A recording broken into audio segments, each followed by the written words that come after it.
Hola amigos, I am Rodolfo Ramos, Bradesco BPI's Mexico strategist, and welcome to This What's What in Mexico, our bi-weekly video product. This week was a very special week for us. We hosted a group of investors from Mexico and Brazil here in Mexico. Today we are sitting here in Monterrey, actually, in Prologis Apodaca Park with over 3 million square feet to really take the pulse on the nearshoring, how our companies navigating this very challenging environment with all these tariffs and these US-Mexico ongoing negotiations. And this will be actually one of the topics that we cover today. So I hope that you enjoy this beautiful scenery with a lot of green areas here in this park, which is clearly a differentiator for Prologis' parks. Today we're going to be covering 3 topics as we normally do. First, we're going to give you our thoughts on the presentation, introduction of AMLO's book and what it means for Mexican politics. Second, we're going to be talking about Sheinbaum's approval rating and some of these events that we have seen take place that are showing a growing discontent within Mexico. And third, we're going to be closing our thoughts precisely on this US-Mexico negotiations and the USMCA review. So kicking off here with our first point of discussion, the introduction of AMLO's book.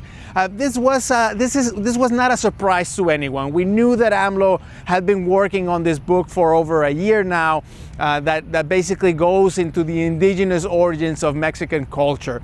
What was surprising to us was also that he highlighted a lot of the achievements that he had during his administration, particularly in terms of security, in terms of inequality, and in social well-being. So we saw it as a bit of a trying to regain a mind share among the Mexican population. And he also, interestingly, he highlighted 3 things that would bring him back into the fold, into Mexican politics, so out of retirement. And those were, first, he mentioned specifically an attempt being made against democracy in Mexico, that this would be something that pulls him out of retirement. And of course, we've always seen AMLO as someone that is very close to the people, all of the policies that he made, the pueblo. So we believe that this is geared towards this point. The second point that he mentioned as that could bring him out of retirement was if Sheinbaum were to experience a coup d'etat, a coup. We saw during all this video presentation, this 50-minute video, him repeatedly voicing his support for Sheinbaum, and we do believe that they have much more in common, that they are that they share more ideals than differences. But the choice of words for us was a bit concerning, because there's no one really talking about a coup being taking place against Sheinbaum, and this is also something critical, particularly ahead of the referendum, of the vote of confidence that she will likely go through. So this was also something that caught our attention. And thirdly, he speaks about an attempt against Mexico's sovereignty. And this is very important given the context of a much more assertive U.S. policy towards Latin America. And of course, he's voicing there very clear his thoughts. So we believe that this is also a bit of a guiding principles for the movement that he founded.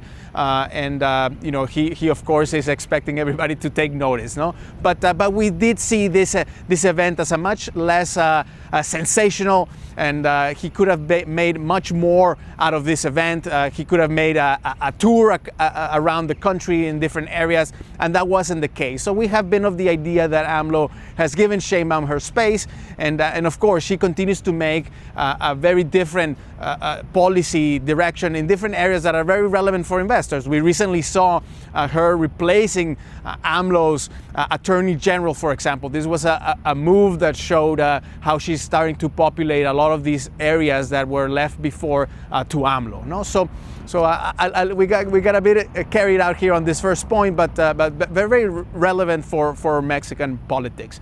The second point here of discussion that I wanted to touch on is on Sheinbaum's approval rating. As we saw, it continues to be very resilient at the 70% level. We have seen her approach to governing, much less polarizing, much more about reaching consensus, that in our opinion has widened her support base. And we continue to see stable approval rating despite of some of the challenges that we have recently seen. We have seen very high profile violent events.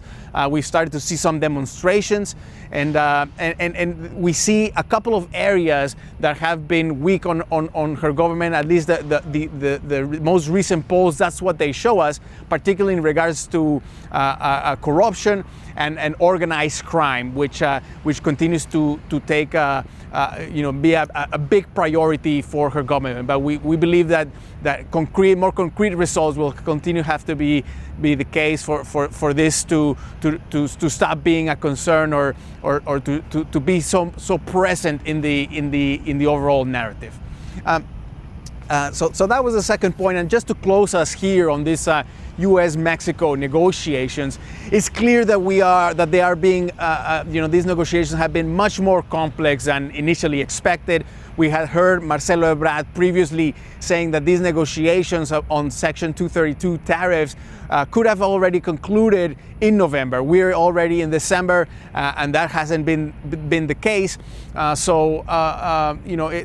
They're clearly been more complicated. But we continue to see, and we had an opportunity to meet with the negotiating team in Mexico, and we believe that the technical aspects of these negotiations are much more advanced than perhaps the politics, and there needs to be a catch-up there.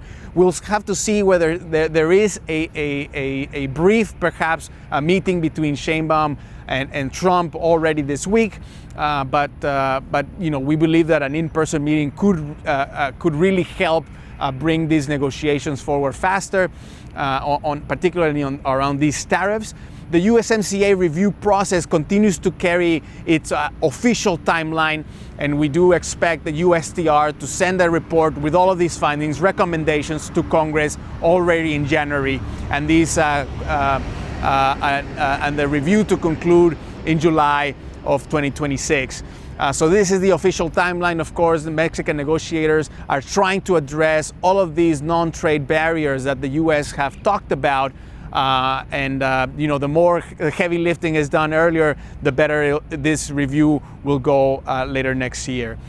We remain optimistic on this front. I mean, we are in the heart here of the so-called nearshoring theme.